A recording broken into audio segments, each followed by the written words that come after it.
Hello guys, welcome to let's precise. आज हम पढ़ने वाले हैं queen of Jammu and Kashmir Didda के बारे में। आज हम जानेंगे कि कैसे एक राजकुमारी एक क्वीन के रूप में उभर के आएगी। और इसके लिए हमने पिछले वीडियो में पढ़ा था कि यस्कारा जो थे वो उत्पल डायनेस्टी के रूलर थे।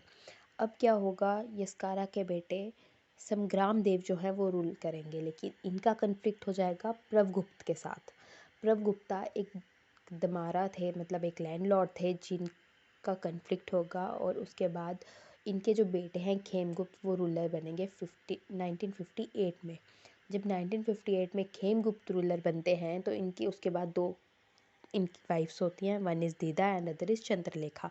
चंद्रलेखा जो है वो इनके पीएम की बेटी है, बट जो दीदा है वो सिंहराज की बेटी है जो लोहारा डायनेस्टी ऑफ पुंछ के रूलर है। एट ए सेम टाइम जो दीदा है वो उसकी जो मैटरनल ग्रैंडफादर हैं वो कौन है, शाही भीम देव। इसके बाद क्या होता है, खेमगुप्त का बेटा अभिमन्यु रूल करता है जब खेमगुप्त की डेथ हो जाती है ड्यू टू फीवर।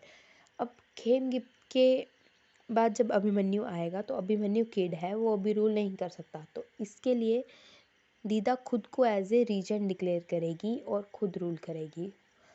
इस टाइम पीरियड पे क्या होगा कि अभिमन्यु की भी डेथ हो जाएगी और अब दीदा अभिमन्यु के बेटे नंदीगुप्त को अपॉइंट करेगी एज ए रूलर। बट वो सिर्फ उसे 1 साल रूल करने देगी और उसको मार देगी, मरवा देगी मतलब। और उसके बाद त्रिभुवन गुप्ता को रूल करवाएगी, वो भी सिर्फ 2 साल के लिए रूल करेगा और उसके बाद वो उससे भी मरवा देगी और भीमगुप्त को गद्दी पे बिठा देगी, क्योंकि भीमगुप्त खुद अभी बच्चे हैं तो वो एज ए रीजन रूल कर पाएंगे। लेकिन इस टाइम पीरियड के बीच में भीमगुप्त को भी पता चल जाएगा कि नहीं, दीदा की असली टैक्टिक्स क्या हैं, और इस चक्कर में दीदा उसे भी मरवा देगी। और फिर हमारे पास दीदा एज ए रीजेंट के बदले अब एज ए क्यून एक्ट करेंगी। अब जब at we comes in age, जब हमें भी छोड़ना पड़ता है, हमारी एज साथ नहीं देती, तब जब ये बूढ़े हो चुके होंगे तो ये अनाउंस कर देंगी अपने भाई के बेटे को कि वो इनका हायर बनेगा, दैट इज़ संग्राम राज, जो फाउंडेशन रखेंगे लाहौरा डायनेस्टी ऑफ कश्मीर की। अब हमारे पास सोर्सेज की कहाँ से हमें पता चलता है कि दीदा ने जो रूल किया था। इसके लिए फ़र्स्ट इंपॉर्टेंट सोर्स हमारे पास कल्हान की राजतरंगिणी ही है, जिसमें हमें पता चलता है कि दीदा ने कैसे रूल किया है और कब रूल किया है। उसके बाद कल्हान ने ये भी मेंशन किया कि कैसे जब इन दोनों की शादी हो रही है तो एक लाहौर फैमिली जो पुंछ की है वो सिर्फ अपना ही एरिया रूल ना करके बल्कि आफ्टर सम टाइम पूरे कश्मीर को भी रूल करेगी। इसके अलावा हमें ये भी पता चलता है कि खेमराज की दीदा काफ़ी फेवरेट वाइफ है और उन्होंने अपने कॉइन्स पे दीदा प्रीफिक्स ऐड किया हुआ है। इसके अलावा हमें इनकी बुक राजतरंगिणी से पता चलता है, जहाँ पे हमें ये मेंशन है कि जो दीदा है वो डिसेबल्ड है और एक चरणहीन लेडी है। इसके बाद हम देखेंगे कि एज ए रीजेंट इन्होंने कितना रूल किया। जब अभिमन्यु बच्चे थे और ये एज ए रीजेंट रूल कर रही थी, उस टाइम पे इन्होंने फाल्गुन का पीएम का फेस किया अपोजिशन, और उस टाइम पे राका ने इनका साथ दिया। राका इनका काफ़ी मतलब अच्छा सिपाही कह लो, जिसने हर एक ब्लड शेड में इनका साथ दिया होता है। इसके पास हमारे पास नरवहरमन आएंगे, जो नरवहन हैं जो वो इनके दूसरे पीएम बनेंगे आफ्टर फाल्गुन। और उस टाइम पे वो इनके हेल्प करेंगे, जो प्रभुगुप्ता के बेटे हैं, जब वो एज ए गद्दी पे आना चाहेंगे तो उस टाइम पे ये उनके साथ फाइट करेगी और पंपोर में बैटल होएगी। इसके अलावा तक्कान जो शाही रूलर थे वो भी प्रोटेस्ट जब करेंगे तो ये यशोधर को वहाँ भेजेंगी और उनसे साइन करवा लेंगी, उनको अपने साथ ले लेंगी। बट यशोधर जो इस टाइम इनका साथ दे रहे हैं ना, पिछली प्रभुगुप्त की लड़ाई में इन्होंने इसे ब्राइब दे के अपनी साइड किया होता है।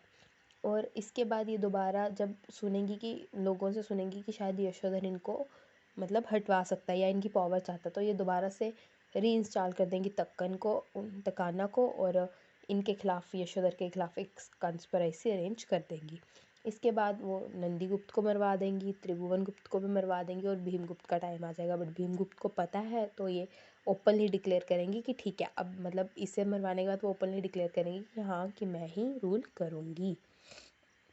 इस टाइम पीरियड पे हमें ये देखने को मिलता है कि इनका एक प्राइम मिनिस्टर होंगे जिनका नाम है तुंगा। दो तुंगा इनके साथ पिछली वॉर्स में भी साथ थे, बट तब माना जाता है कि वो इनके लवर थे। लेकिन इस टाइम पे ये कहा जाता है कि अब उनके पास एक अच्छी पोस्ट आ गई। इसके अलावा इन्होंने अपने काफ़ी रिलेटिव्स को अच्छी अच्छी पोस्ट पे रखा, और जितने भी ओपोजिशंस होते रहे उनको इन्होंने सप्रेस किया। लाइक विग्रहराज जो इनके भाई के ही बेटे हैं, वो अपोज करेंगे तो उन्हें भी हरवा देंगी, सप्रेस कर देंगी। उसके बाद ये राजौरी के जो चीफ़ हैं पृथ्वीपाल, उनके साथ भी फाइट करेंगी और उन्हें भी सरेंडर करवा देंगी और उनसे भी ट्रिब्यूट लेंगी। एट द सेम टाइम हमें इस पीरियड में इतना ब्लड शेड देखने को मिलेगा कि मतलब हर जगह खूनो खराबा लगा ही है।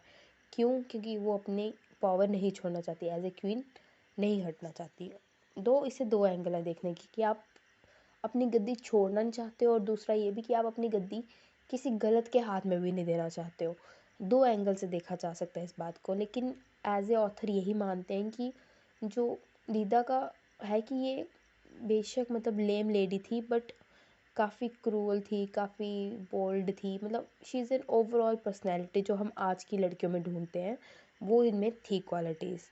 उसके अलावा हम देखेंगे कि इन्होंने आर्ट एंड आर्किटेक्ट में भी काफ़ी अपना योगदान दिया हुआ है। जैसे कि इन्होंने अभिमन्यु स्वामी टेम्पल अपने बेटे के लिए नाम पे बनाया था, उसके लिए इन्होंने दीदा स्वामी टेम्पल अपने नाम से बनाया था।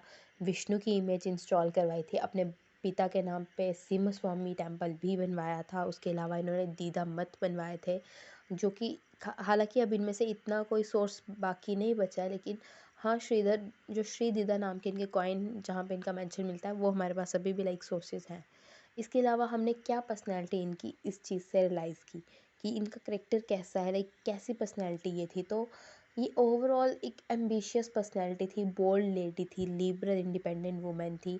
दो power of hunger is everywhere, but still at A same time इन्हें ये भी माना जाता है कि इन्होंने नरवहन को लोगों के र्यूमर सुन के हटवा दिया था। लाइक जब नरवहन ने फेस्ट में बुलाया तो ये वहाँ गई नहीं, और ऐसे नरवहन जो इनका हमेशा से लॉयल रहा है, तो उसे इंसल्ट फील हुई बाकियों के सामने, और उसने खुद ही सुसाइड कर दिया। तो हमें एक फिक्कल माइंड करेक्टर भी दिखता है कि कैसे आप किसी की बातों में आ रहे हो। लेकिन एट ए सेम टाइम हमें ये भी दिख रहा है कि इनके पास काफ़ी अच्छे टैक्टिक थे। जैसा कि चाणक्य मेंशन करते हैं, साम दाव दंड, इन्होंने वो चारों ही यूज़ किए अपनी पावर को मेंटेन करने में या अपने रूल को बनाए रखने में। So this is all for today guys. Hope you like the video and hope you like the content. I will like you to share it more and more. And so as the name, let's precise, so we will keep it simple and short. Hello guys, welcome.